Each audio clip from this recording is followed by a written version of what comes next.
The multiple linear regression is a regression model with one dependent variable and more than one independent variable. The general form is yi equals to beta naught plus beta 1 xi1 plus beta 2 xi2 plus beta 3 xi3, so on, beta k xik epsilon I, where I varies from 1 to n. Yi is dependent variable here. Beta naught, betas are regression coefficients.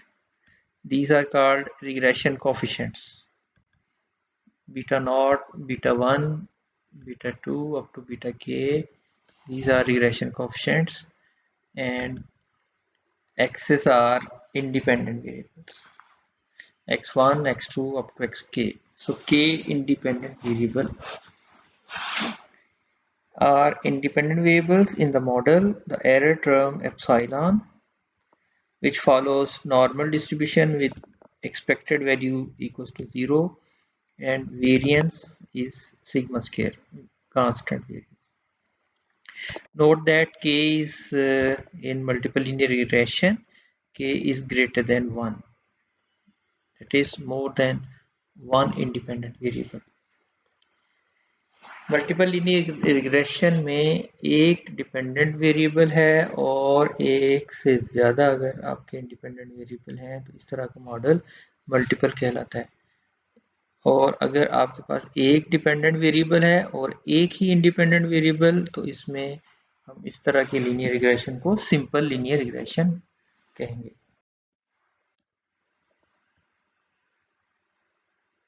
इस model में अगर हम ith की term यहाँ ith की ith term है और इस i की वैल्यू अगर हम पुट करते जाएं, जैसे इस मॉडल में i की वैल्यू 1 है तो 1 पहली वैल्यू 1 आप पुट कर दें i की जगह, जहाँ जहाँ i है उसकी जगह 1 पुट कर लें, ठीक है।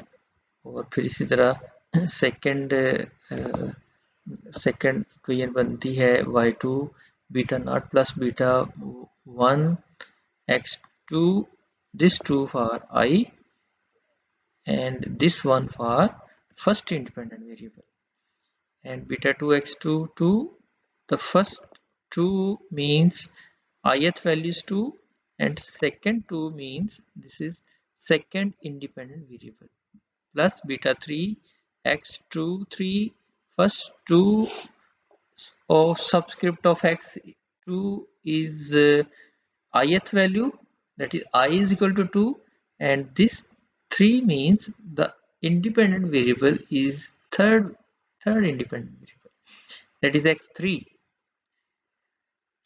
Second observation of third independent variable x2 3, and similarly x2k means this is the second observation of kth independent variable.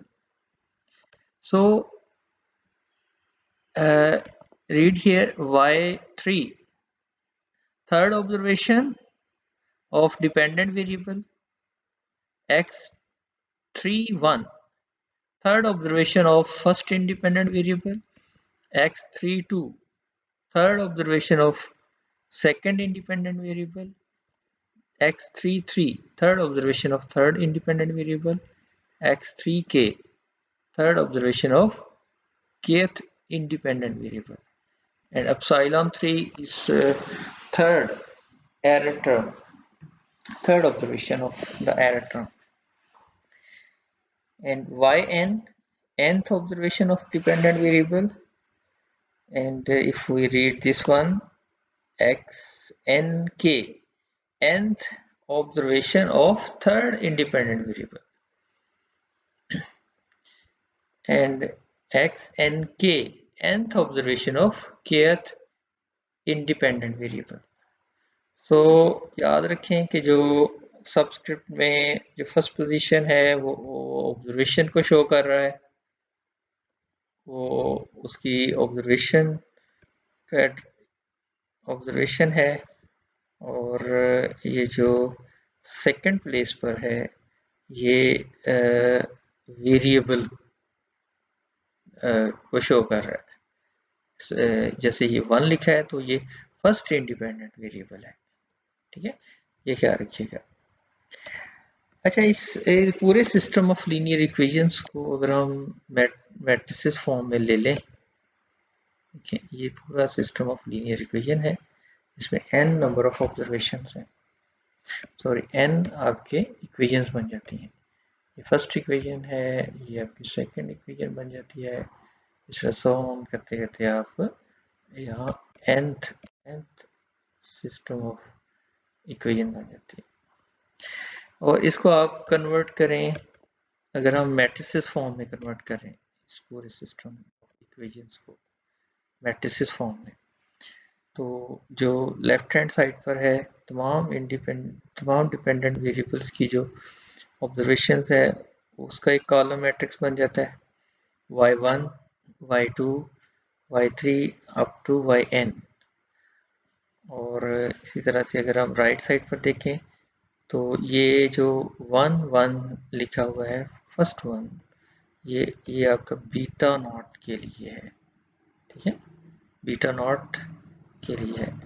और ये जो नेक्स्ट है इसको हम x11, ये ऑब्जर्वेशन x12 यानी एक्सिस का मैट्रिक्स बन जाता है यहाँ, इसको हम y मैट्रिक्स कह देंगे।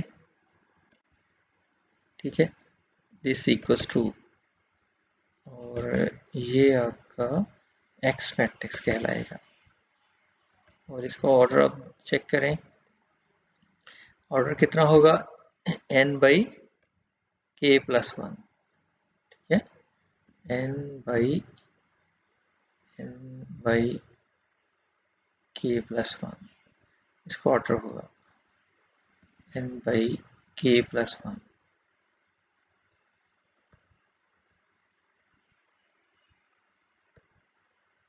ये आपका x मैट्रिक्स इतना ऑर्डर होगा। और साथ इसको बीटास जो हैं, जैसे बीटा नॉट बीटा 1, ये आपका x बीटा बन जाता है, और फिर plus epsilon. So this model is in the form of matrices. अच्छा, इसमें आप क्योंकि ये कॉलम मैट्रिक्स है, आप इसको इस तरह से ये लिख लेते हैं नीचे, इस तरह से ये आपको शो करता है कि ये कॉलम मैट्रिक्स है। सो इस मॉडल को इस पूरे सिस्टम ऑफ लीनियर इक्वेशंस को, मल्टीपल लीनियर रिग्रेशन इक्वेशंस को आप मैट्रिसेस फॉर्म में कन्वर्ट कर लेते हैं। जी, इसमें हमने यही किया है कि y इज इक्वल टू, उसको हमने नेम दे दिया y1 y2 y3 up to yn। ऐसे हम x मैट्रिक्स को हमने इसका नेम दे दिया, इस तरह बीटास को और इस तरह एप्सिलॉन को। ये आपका मॉडल बन जाता है y equals to x beta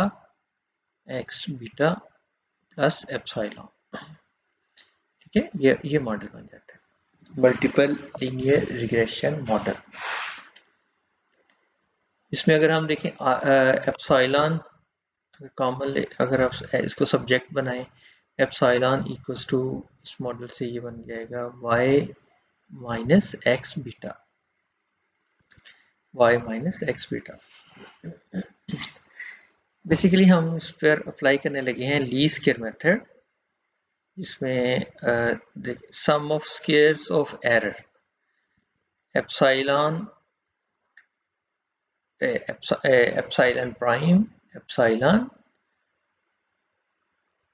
आपको याद हो कि जो ये जो वेक्टर है आपका एप्सिलॉन, ये एरर टर्म का जब सम ऑफ स्क्वायर्स लेते हैं तो मैट्रिसेस फॉर्म में इस तरह से लिखते हैं, यानी इसका पहले ट्रांसपोज ले लें, ट्रांसपोज लेकर जब आप इसी मैट्रिक्स से, इसी कॉलम मैट्रिक्स से मल्टीप्लाई करते हैं तो ये सम ऑफ स्क्वायर बन जाता है।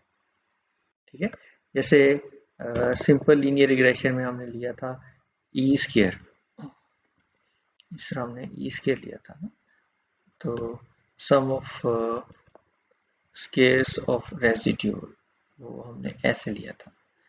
तो मैट्रिसेस फॉर्म में ये ज़रा अच्छी तरह देख लें, ज़हनशीन कर लें कि ये एप्सिलॉन उसका ट्रांसपोज ले लें, ट्रांसपोज लेकर उसी एप्सिलॉन से मल्टीप्लाई करें, तो ये इसी तरह है जैसे सम ऑफ स्केयर्स है। तो इसको लास्ट टाइम आपको याद हो कि सिंपल लीनियर रिग्रेशन में हमने इसको इस तरह से हमने एक टर्म दे दी थी, हमने इसको डिफाइन कर लिया था एस के साथ, और यहाँ हम इसको ओमेगा के साथ शो कर रहे हैं, ओमेगा के साथ लिख रहे हैं। सो y minus x beta prime here transpose y minus x beta, इसकी आप प्रोडक्ट ले लें, यूं ये sum of squares of error term बन जाती है। तो जब आप मल्टीप्लाई करते हो तो y प्राइम इंटू वाई, इस y प्राइम को आपने y से मल्टीप्लाई करना है, फिर इसी y प्राइम को आपने प्रोडक्ट लेनी है x बीटा के साथ, वो ये टर्म बन गई, ठीक है। और फिर आपने beta prime x prime y, x prime y से आप मल्टीप्लाई कर देते हो, और बीटा प्राइम x प्राइम को ये फोर्थ टर्म से आपने मल्टीप्लाई कर देना है। एक और चीज़ जहन में रखें, याद हो अगर आपको कि जब आप इसका प्राइम लेते हो मैट्रिसेस फॉर्म में, कि जब आपने इस तरह से प्राइम लेना है तो उसकी क्या, किस तरह से इसको हम लिखते हैं। ए बी अगर प्राइम है तो आप इसको पहले बी प्राइम ऐसे इसको यूं आएगा, बी प्राइम इंटू ए प्राइम, ठीक है, ऐसे ये होता है। आपने ना मैट्रिसेस पढ़े हैं आपने, तो एक्स बीटा का जब प्राइम लिया जाता है तो बीटा प्राइम एक्स बन जाएगी, बीटा प्राइम एक्स, ये वाली टर्म। सो इस तरह से हमने इनको मल्टीप्लाई करके ये 4 टर्म्स आ रही है आपके सामने। एक और चीज के beta prime X prime Y एक सिमेट्रिक मैट्रिक्स बनता है, इसका ट्रांसपोज लें और वो आपस में इक्वल है, तो इसलिए इसको हमने ट्वाइस लिख लिया, 2 beta prime X prime Y. Clear हुआ कि y प्राइम एक्स बीटा, इसको आप लिख सकते हो beta prime X prime Y, क्योंकि ये सिमेट्रिक है। तो ये आपके पास ओमेगा बन गया y prime Y minus 2 beta prime X prime Y plus beta prime X beta. अब हम इसको डिफरेंशिएट करना है with respect to beta, so curly omega by curly beta, this equals to curly of this term with respect to beta, करली beta. जहां भी beta है उसके हिसाब से अपने इसका डेरिवेटिव ले लेना है, वो पार्शियल डेरिवेटिव, इसके अलावा बाकी जो भी टर्म आती है वो एज अ कांस्टेंट डील की जाती है। सो इसका y प्राइम y का बीटा के हिसाब से डेरिवेटिव बन गया 0, तो बीटा प्राइम के हिसाब से 2x प्राइम y, यानी वो 1 है उसका विद रिस्पेक्ट टू बीटा, और beta prime same thing. Similarly जब आप ये लिखते हो बीटा प्राइम बीटा, तो ये समझ लें कि ये उसी तरह है जैसे स्केयर्ड फॉर्म होती है।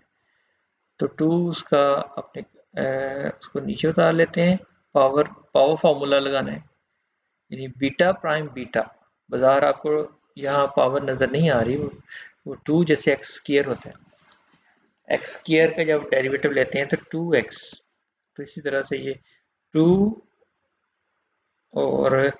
और जैसे होता है ना एक्स स्क्वायर का डेरिवेटिव लेते हैं 2x, साथ x आ जाता है, तो इसी तरह से 2 ये साथ b, और बाकी ये जो कांस्टेंट टर्म है x प्राइम x वो ऐसा साथ आ जाती है। और इसको इक्वेट करना है 0, लीस्ट स्क्वायर मेथड में हम यही करते हैं कि फर्स्ट डेरिवेटिव लेकर उसको 0 के इक्वल कर देते हैं। ये आपका फर्स्ट डेरिवेटिव है, इसको इक्वल्स टू 0 कर लिया और वहां से हमने ये फॉर्म आ गई हमारे पास। ठीक है, सो एज एन इंजीनियर आपको ये समझ हो कि किस तरह से आपने क्या डेरिवेटिव लेते हैं, वेक्टर फॉर्म में किस तरह से डेरिवेटिव लिए जाते हैं, और ये आपको समझ आनी चाहिए। तो इधर से आपने जब बीटा बीटा फाइंड कर लेना है तो 2 से 2 कैंसिल, ठीक है, इसमें 2 से 2 कैंसिल हो जाता है और बाकी टर्म बन जाती है X prime X beta X prime Y. और इसको ख़त्म करने के लिए आपने लेफ्ट साइड पर आपने मल्टीप्लाई कर लेना है एक्स प्राइम एक्स इनवर्स के साथ, तो वो बन जाएगा beta equals to X prime X inverse into X prime Y. जब भी ये हम लीस्ट स्क्वायर मेथड से इसको एस्टिमेट कर लेते हैं तो इस बीटा के ऊपर हैट लगा दिया जाता है। इसका मतलब होता है कि हमने इसको किसी मेथड के साथ एस्टिमेट किया है, दिस इज एस्टिमेटेड वैल्यू। यानी जब उसको फाइनल आपने रिजल्ट लिखना है तो वो बीटा नहीं बल्कि बीटा हैट लिखना है। So beta hat is equal to, बाकी ये टर्म्स आप लिख लेंगे साथ, X prime X inverse X prime X, इसका इन्वर्स ले लें।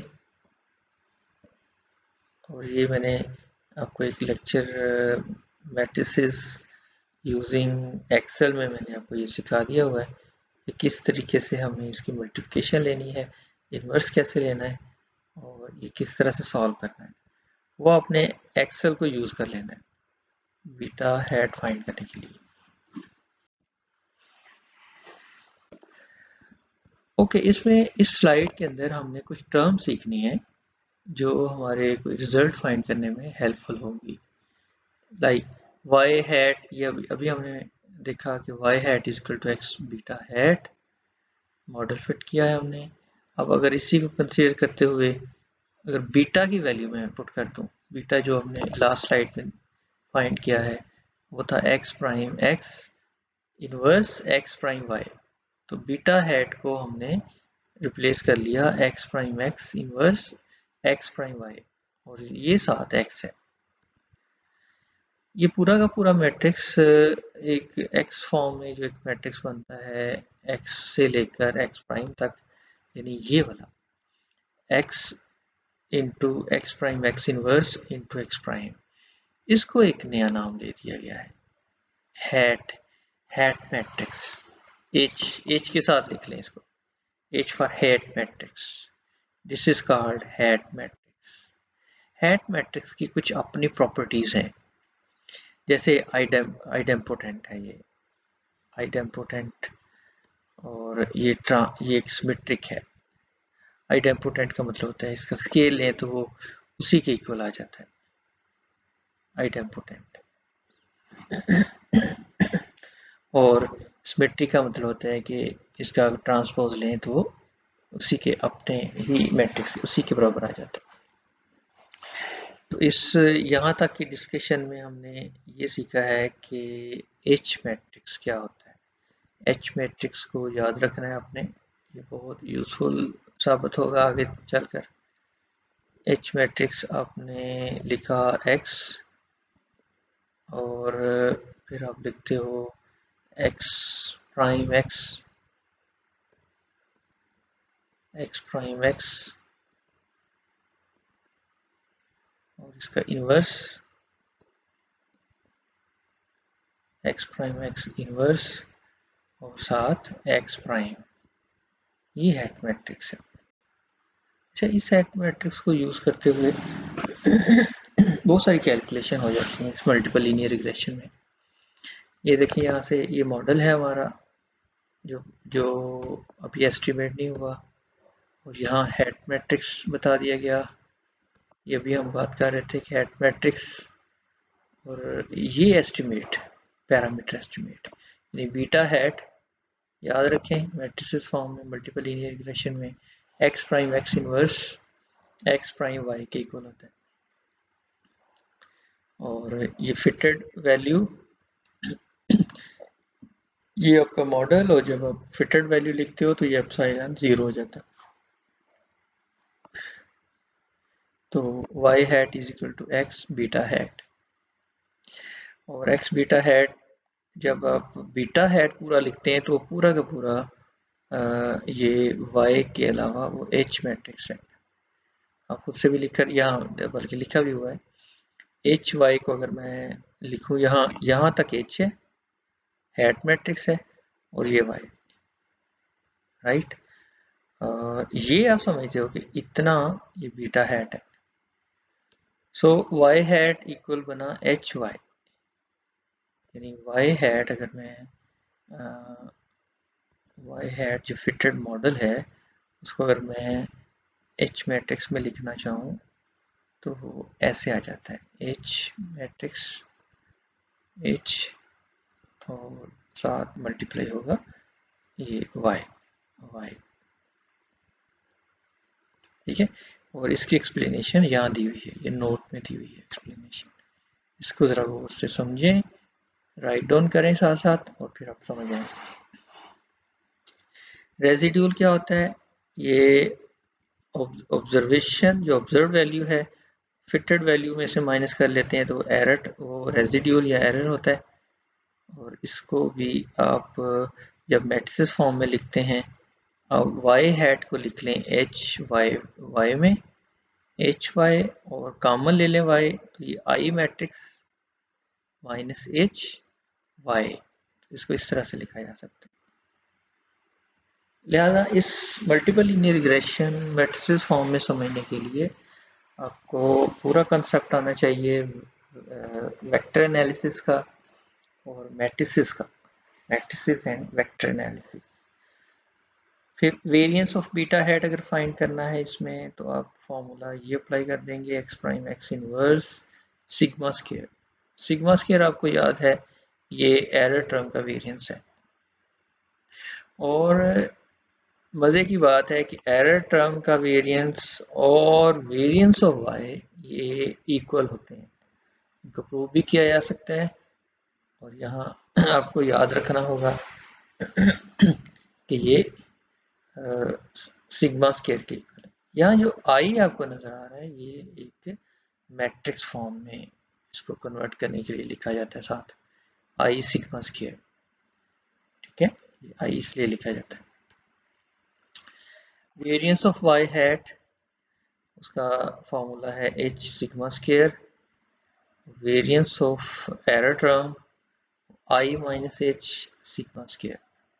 तो ये कुछ रिजल्ट्स थे, इन रिजल्ट्स को आपने एक नोट करके लिख लेना, एक समरी करके लिखना है, और ये हमें यूज़फुल होंगे जैसे कोई चीज़ किसी कोई रिज़ल्ट हमें फाइंड आउट करना हो तो हम इन फार्मूलाज को यूज़ कर लेंगे। तो ये कुछ यूज़फुल रिजल्ट्स हैं हमारे मल्टीपल लीनियर रिग्रेशन में। अब आगे हम जो काम करेंगे पढ़ने लगे हैं उसके अंदर हमें एक डाटा दिया जाएगा, उस डाटा में एक डिपेंडेंट वेरिएबल है और एक से ज़्यादा इंडिपेंडेंट वेरिएबल है, तो हमें मॉडल फिट करना है। तो पहला टारगेट ये हमारा वाई हैट हमें फाइंड करना है, या दूसरी लफ्ज़ों में मैं कहूँ कि बीटा हैट हमें फाइंड करना है। अगर हम एक न्यूमेरिकल क्वेश्चन करने लगे हैं फर्दर तो वो पूछा ये जाएगा कि बीटा हैट फाइंड करें। तो अगला टारगेट हमारा यहाँ तक है, ठीक है। देखते हैं जैसे हमने एक पिछले सिंपल लीनियर रिग्रेशन में हमने पढ़ा है एक इंडिपेंडेंट वेरिएबल और एक डिपेंडेंट वेरिएबल, ये x की हमारी 4 ऑब्जर्वेशन हैं, हमारे पास एक डिपेंडेंट वेरिएबल है उसकी 4 ऑब्जर्वेशन हैं। ये हमने last time normal equations develop करके इसको सॉल्व किया था। दो सिस्टम ऑफ नॉर्मल इक्वेशंस बन गई थी, तो उनको हमने साइमल्टेनियसली सॉल्व करके b0 और b1 फाइंड किया था। उसी क्वेश्चन को अभी हम मैट्रिसेस फॉर्म में अगर करना चाहें तो देखें y एक कॉलम वेक्टर बना लें, ये आपका y बन गया। x में आपने कहा था बीटा नॉट के लिए आपने 1 1 1, ये 4 ऑब्जर्वेशन है इसलिए आपने पहला कॉलम आपने लिखना है 1 1 1 और जो जो सेकंड कॉलम है उसमें आपका वेरिएबल है, जैसे यहाँ x है, ठीक है, उसकी ऑब्जर्वेशन है 0.02, 0.7, 0.11, 0.15 और ये फॉर्मूला है अगर हम याद हो तो मल्टीपल लीनियर रिग्रेशन में x prime x inverse x prime y, तो ये हमें मैट्रिसेस की मल्टीप्लिकेशन और मैट्रिसेस के ऑपरेशन को यूज करते हुए हमें ये चीजें फाइंड करनी है।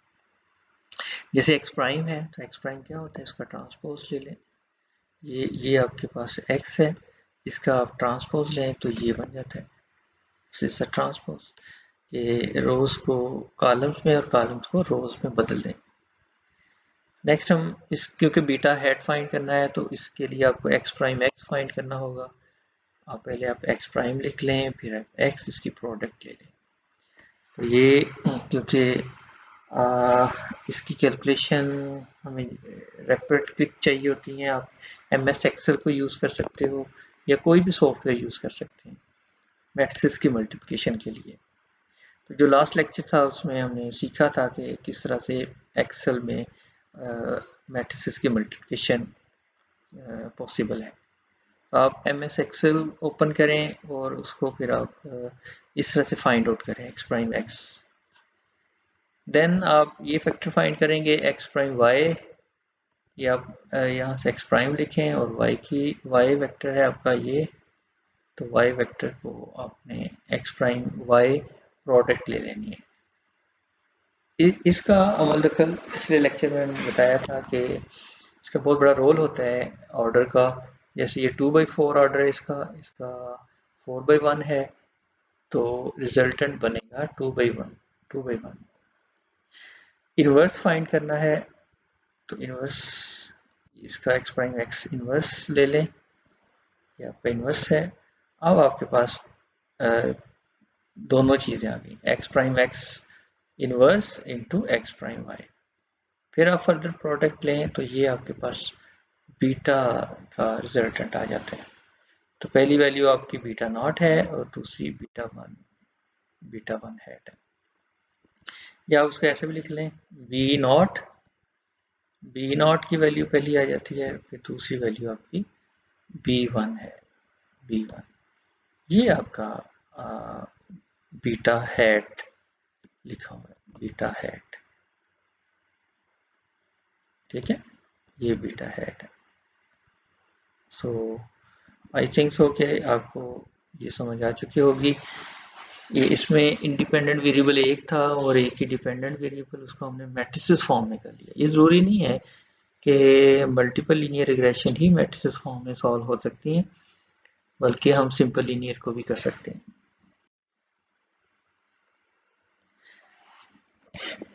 इसमें इस केस के अंदर आपके पास एक से ज़्यादा इंडिपेंडेंट वेरिएबल हैं। ये मैं क्विकली आपको यहाँ मैं बताऊंगा बात कि ये आपके इंडिपेंडेंट वेरिएबल 3 इंडिपेंडेंट वेरिएबल हैं और एक आपका डिपेंडेंट वेरिएबल। तो इसको आप फिर आप मैट्रिसेस फॉर्म में ले जाएं, ये मॉडल बन जाता है beta not plus beta 1x1, क्योंकि 3 वेरिएबल्स हैं, बीटा 2x2, बीटा 3x3, ठीक है, ये 3 वेरिएबल्स। तो आपने यहाँ से ये क्योंकि ये आपके पास 3 वेरिएबल्स हैं इंडिपेंडेंट, तो ये पोजीशन उनके 3 इंडिपेंडेंट वेरिएबल्स की है और पहले आपने बीटा नॉट जो आपका है y इंटरसेप्ट, उसके लिए आपने 1 1 1 1 ये लिख लेनी है। टोटल ओवर करें, टोटल नंबर ऑफ ऑब्जर्वेशंस 12 हैं, तो ये 12 1 लिखे जाएंगे यहाँ, और फिर आप ये पूरे के पूरे ये तीनों कॉलम्स आपने मैट्रिक्स x में लिख लेने हैं, ये वाले तीनों कॉलम। इन तीनों कॉलम्स को पहले की पोजीशन x1 की पोजीशन है, फिर x2, फिर x3, और ये वाला y जो है एक y आपने कॉलम वेक्टर बना लिया, क्योंकि हमें मॉडल के अंदर बीटा नॉट से लेकर बीटा 3 तक है, तो ये आपका बीटा बन जाता है, beta not, beta 1, beta 2, beta 3, ठीक है। बाकी की सारी वही कैलकुलेशन है, आपने x प्राइम ले लेना है, x प्राइम x ले लेना है, और फिर आपने इसका इन्वर्स ले लेना है, x प्राइम x इन्वर्स, और फिर आप ये प्रोडक्ट ले लोगे एक्स प्राइम वाई, और फिर आपने बीटा हैट का फॉर्मूला है X prime X inverse into X prime Y. ये इनकी प्रोडक्ट लेकर हमें बीटा फाइंड आउट हो जाए। तो यहाँ पर ये सॉल्व किया हुआ है एक्स प्राइम वाई, और ये आपका X prime X inverse into X prime Y, ये आपका एक्स प्राइम वाई है, और ये सारा मैट्रिक्स आपको मिला है एक्स प्राइम एक्स इनवर्स। वही आप एम एस एक्सेल को यूज करके जब आप मैट्रिक्स की प्रोडक्ट आप ले लेंगे, वहाँ आप इसका इन्वर्स ले लें, तो एक्सेल को यूज करें। एम एस एक्सेल, अगर ये कैलकुलेशन में कोई मसला आ रहा है तो मेरा इससे पिछला लेक्चर एम एस एक्सेल को यूज करते हुए मैट्रिक्स ऑपरेशंस हैं, उसको ज़रा गौर से समझ लें, ठीक है, एक्सेल को यूज करें। सो इस तरह से हमारे पास बीटा हेड फाइंड हो जाता है। ये पहली वैल्यू बी नॉट होगा, या उसको आप बीटा नॉट हेड कह दें, और सेकेंड वैल्यू होगी आपकी B1 की। ये B1 की वैल्यू बन जाती है, मॉडल में हमने पुट कर देना है। B1 बन गया आपका -110.75, और ये बन जाएगा B2। B2 की वैल्यू है 15.58 B2, ठीक है, और ये क्या होगा B3। तो उसी तरतीब से आपने ये वैल्यूज पिक कर लेनी है यहाँ से। ये आपके पास B3 की वैल्यू है, वो मॉडल में फिट कर लेते हैं। फिर अगर आपको कोफिशिएंट ऑफ डिटर्मिनेशन फाइंड करना है तो आप समझते हो कि इसका formula y hat minus y bar square. y hat का कॉलम पहले बना लें, सिंपल लीनियर रिग्रेशन आपने सीखा था y हैट किस तरह से कंस्ट्रक्ट होता है, वो अपने मॉडल में ये वैल्यू x1 x2 x3 की वैल्यू पुट करके मॉडल में y हैट फाइंड कर लेना है, और बाकी आप ये डिफरेंसेस लेकर उनका स्क्वायर लेकर फिर आप सम कर लेते हैं, ठीक है, ये सम कर लेना है, और जहाँ जहाँ जिस फॉर्मूले में जो सम रिक्वायर्ड होता है वो वहाँ पुट कर लेते हैं। जैसे यहाँ कोएफिशिएंट ऑफ डिटर्मिनेशन है, तो उसमें जब हम वैल्यू पुट कर लेते हैं तो ये 90% आ जाता है। तो ये यहाँ इसकी इंटरप्रिटेशन दी हुई है कि 90% जो वेरिएशन है y वेरिएबल में, डिपेंडेंट वेरिएबल में, वो एक्सप्लेन्ड हो रही है इन 3 वेरिएबल्स की वजह से। ये 3 वेरिएबल्स 90% ऑब्जर्वेशन, 90% चेंज या एक्सप्लेनेशन y की, वो ये 3 वेरिएबल्स कर रहे हैं, ठीक है।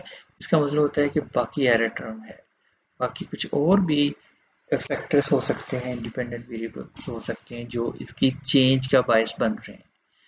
डिपेंडेंट वेरिएबल में जो चेंज आ रही है, जो इसमें वैल्यू तब्दील हो रही हैं, वो किन वजूहात की बिना पर हो रही हैं, वो इन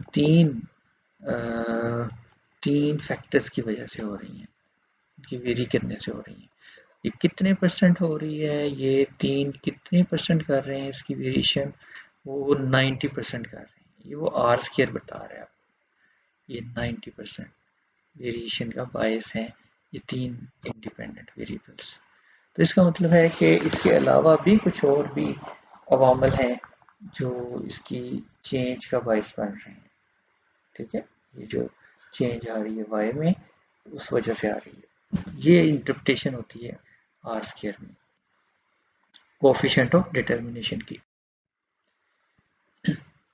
एज एन असाइनमेंट ले लें कि ये एक क्वेश्चन है, इस क्वेश्चन में भी 3 इंडिपेंडेंट वेरिएबल दे दिए गए हैं, बल्कि मेरा ख्याल है 2 इंडिपेंडेंट वेरिएबल हैं। जी, ये 2 इंडिपेंडेंट वेरिएबल हैं, एक प्रेशर है और एक वेसल्स। तो एक आपका डिपेंडेंट वेरिएबल, इसमें आपने multiple linear regression model fit करना है, ठीक है। इस क्वेश्चन को आपने खुद से सॉल्व करना है। तो होप करता हूँ, उम्मीद करता हूँ कि आपने ये मल्टीपल लीनियर रिग्रेशन को अंडरस्टैंड कर लिया होगा। फिर भी कोई प्रॉब्लम हो तो मुझे आप व्हाट्सएप ग्रुप में मुझे शेयर कर सकते हैं।